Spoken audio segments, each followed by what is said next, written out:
Stephen Marshall takes a fall after a pounding of the polls as his successor sets out to realise his ambitious plans. And we get to work today. Celebrating an election win beyond expectations. A toast to Warney. Family, friends and famous faces say farewell in a private ceremony.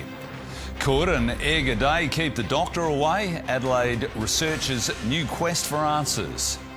And a near-capacity crowd for the Crows' first nail-biting home game of the season. Live from Adelaide, 7 News with Mike Smithson. Good evening. Stephen Marshall has fallen on his sword, accepting full responsibility for his party's disastrous election result. He's quit as Liberal leader after Labor won at least 26 seats to secure government in its own right, with other seats still in play.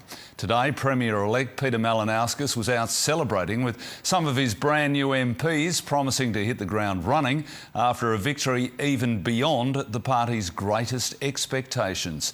Political reporter Andrea Nicholas begins our coverage. A rock star reception 4 years in the making. Peter Malinauskas mobbed at Adelaide Oval after leading his party to a stunning victory. I would like to take this opportunity to thank the people of South Australia. Not just the win the polls had predicted, but an annihilation.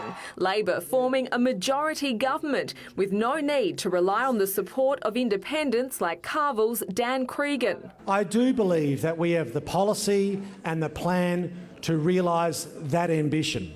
By 8 o'clock, the swing was on. The crucial seat of Adelaide, held by Child Protection Minister Rachel Sanderson, among the first to be claimed. Lucy Hood celebrated as a Labor hero. I'm just so overwhelmed and grateful. We've been campaigning for 2 years. It's a community that I love. My daughter just does it all. She fits, 10 days in a week. Young Labor women stepped up to the plate across the board.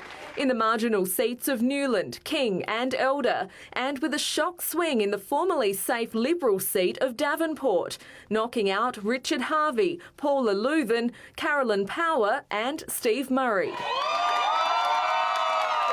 Overwhelmed, but no, it's been really good. We've run a really good campaign and obviously that's paid off, so really happy with how it's going tonight. It seemed an impossible task, an opposition leader toppling a first-term premier during a pandemic, but Peter Malinauskas has done it, a hard-fought campaign paying off. This morning, the enormity of his party's achievement was sinking in. Clearly the task before us is very substantial. We've got a number of issues that we'd like to address within the community, but it's a task that we are wholeheartedly committed to and we get to work today. Promising to bring back the Adelaide 500 by the end of the year and meeting with the 5 young women who helped deliver a Labor government. It represents everything that modern Australia looks like.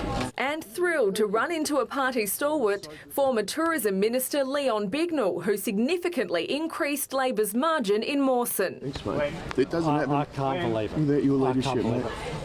But also waking with some regrets. Caught up in the moment, he forgot to thank his wife Annabelle during his speech. Oh, Andrea.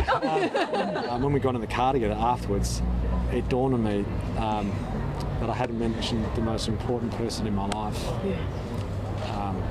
And of course our children. I don't know how I got so lucky in life, but I just would not be here without Annabelle. Today, the Prime Minister was quizzed about Labor's landslide, rejecting any notion it'll impact federally. What I know is that Anthony Albanese is not Peter Malinauskas. If there are examples of where the federal coalition want to do something good by our state, I'll acknowledge it. But I'm not going to be ScoMo's quokka either. Though it'll be hard to wipe the smile of this election victory off his face. Andrea Nicholas, 7 News. On the other side of politics, a disappointed Stephen Marshall was in hiding today, but as he plans for his exit from government and from the Liberal leadership, it was his getaway post-defeat that required more thought. It was the result the polls predicted, but it was still one the now outgoing Premier found hard to swallow. Premier, what's happened? Just going to make my speech, sorry. Just 3 hours into the count, Stephen Marshall was forced to raise the white flag. A few moments ago, I called the Leader of the Opposition, the Honourable Peter Malinauskas, and I conceded. In defeat, the one-term Premier reflected on his 4 years at the helm, which included fires, floods and COVID. I think we leave South Australia in an immeasurably better situation than what we found 4 years ago.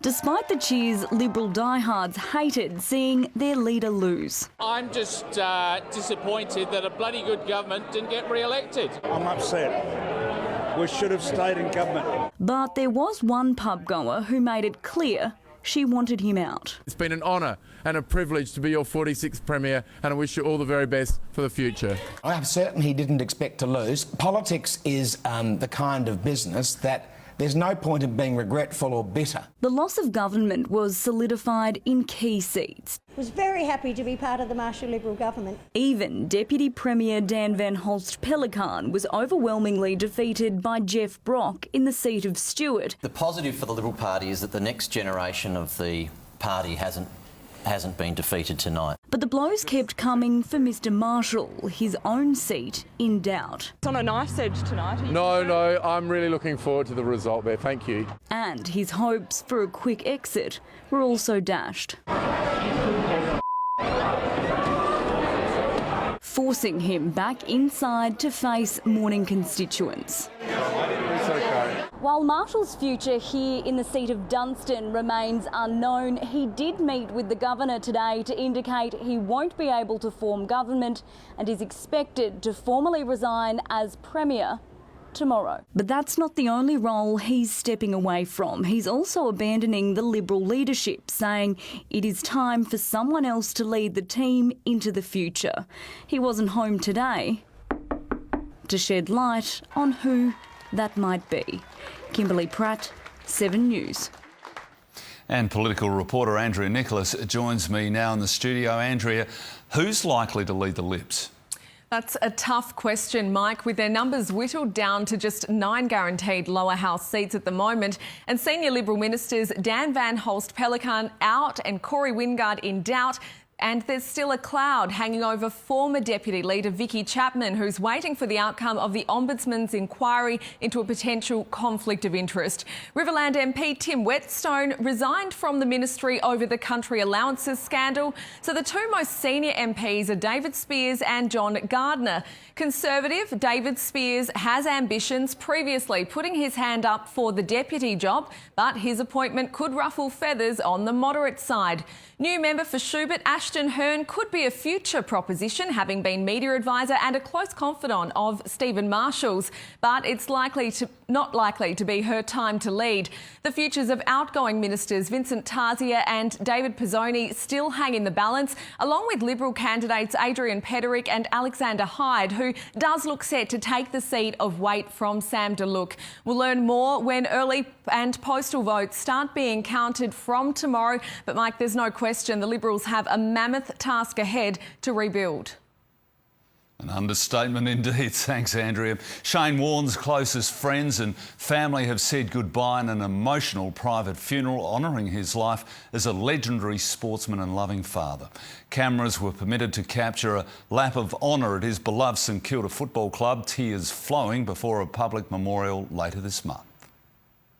A goodbye that came far sooner than anyone expected. Shane Warne's children and parents, Bridget and Keith, in front of about 80 friends and family.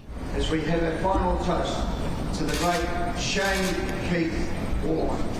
For Warnie! A cheers with 708 Gin, Warnie's own brand. Our cameras were invited in to capture a lap of honour. The soundtrack, Coldplay, the band singer Chris Martin, an old friend. Lights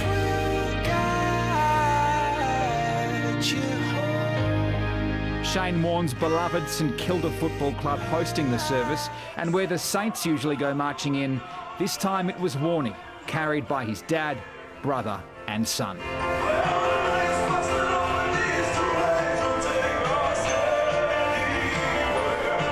Cricketers Michael Clarke, Ian Healy and Merv Hughes were there. From showbiz, Danny Minogue and Glenn Robbins, ex-wife Simone, even ex-opponents, former England captain Michael Vaughan flying in for the funeral, and Andrew Nofatu, who tried CPR on Shane Warne when he was found unresponsive in Thailand.